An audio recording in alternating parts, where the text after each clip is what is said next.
በዛሬው ቪዲዮ ሁለት በጣም ቀላል ጣፋጭና ጤናማ ሳላዶችን አብረን እንሰራለን። ከፈለጋችሁ ብቻቸውን ወይም ደግሞ ከሌሎች ምግብ ጋርም አብራችሁ ማቅረብ የምትችሏቸው ሳላዶች ናቸው። እዚህ ቻናል ላይ በየሳምንቱ አዳዲስ ቪዲዮ ስለሚለቀቁ ሰብስክራይብ ማድረጋችሁ እንዳረሱ።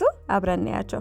የመጀመሪያው በጣም ጣፋጩን ጓካሞሊ ነው የምንሰራው። ለዚህ አሰራር ሁለት አቮካዶ፣ አነስ ያለ ሽንኩርት፣ ቲማቲም፣ ሎሚ፣ ቃሪያና የድንብላል ቅጠል ያስፈልገናል። አቮካዶችን በጣም በሰል ማለት ያለበትም ግን መብሰል አለበት። አቮካዶችን እቃችን ላይ ካደረግን በኋላ በማንኪያ ወይም በሹካ ምስሉ ላይ እንደምታዩት እንደፈጥጠዋለን። በመቀጠል የተቀሩትን አትክልቶች እንከትፋለን። ቲማቲማችንን ስንከትፍ ደግሞ ውስጡን ስጋ ነገሩን አውጡት፣ ምክንያቱም ውሃ እንዲያቁር ያደርግብናል። አስቀምጣችሁ ሌላ ጊዜ ስልስ ምናምን ስትሰሩ መጠቀም ትችላላችሁ። ከዛ ስጋ የወጣለት ቲማቲሙን፣ መካከለኛ ሽንኩርትና ቃሪያ በደቃቃቁ እንከትፋለን። የዚህ ምግብ ዋና ጣዕም ደግሞ የሚሰጥልን የድንብላል ቅጠል ነው። እሱንም አጥበን በደቃቃቁ እንከትፋለን። ሎሚያችንን ደግሞ ውሃ እንዲሰጥልን ትንሽዬ አሸታ አድርገን እናዘጋጃለን። ከዚህ በኋላ የመቀላቀል ስራ ነው የቀረን። የከታተፍናቸው ነገሮች በሙሉ እቃችን ላይ እናስገባለን። ሎሚያችን ውሃውን እስኪጨርስ ድረስ በደንብ አድርገን እንጨምቀዋለን። በመቀጠል ቅመማችንን እንጨምራለን። እኔ የተጠቀምኩት ጨውና ቁንዶ በርበሬ ብቻ ነው።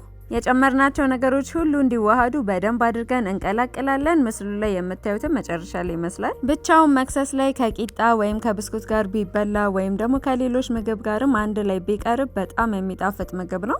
እኔ የዕለት ዕለት ከኦቨን ብስኩት ጋር ነበር የበላሁት። ጣዕሙ አንደኛ ነበረ። ሞክራችሁ ደግሞ እንዴት እንደነበር እናንተ ትነግሩኛላችሁ። ወደ ሁለተኛው ሳላዳችን እንሂድ። ይሄኛው ደግሞ ከኪያርና ጥቅል ጎመን የተሰራ ቆንጆ ሳላድ ነው። ይሄንን ሳላድ ለመስራት የተጠቀምኩት አንድ ኪያር፣ ጥቅል ጎመን፣ አንድ ካሮት፣ አነስ ያለ ድንብላልና የድል ቅጠል፣ አነስ ያለ ሽንኩርትና ቃሪያ ናቸው። ኪያራችንን አጥበን ከላጥን በኋላ በደቃቃቁ እንከትፋለን። ካሮታችንን አጥበን ልጠን ደግሞ በመፈቅፈቂያ እንፈቀፍቀዋለን። በመቀጠል ደግሞ ጥቅል ጎመናችንን በጣም በቀጫጭኑ ለማኘክ እንዲመች አድርገን እንከታትፈዋለን። እዚህ ጋር የሆነ ኢፌክት ለመሞከር ስጃጃል ነበረ።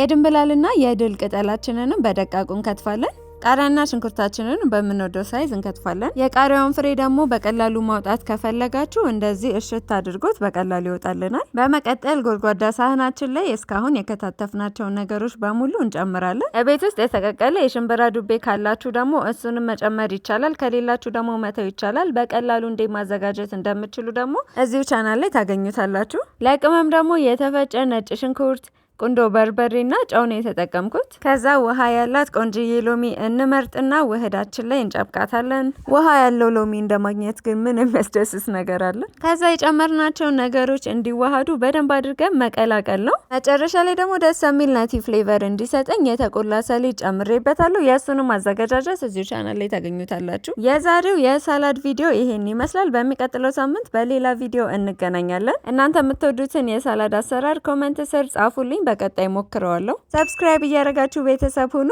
መልካም ማዕድ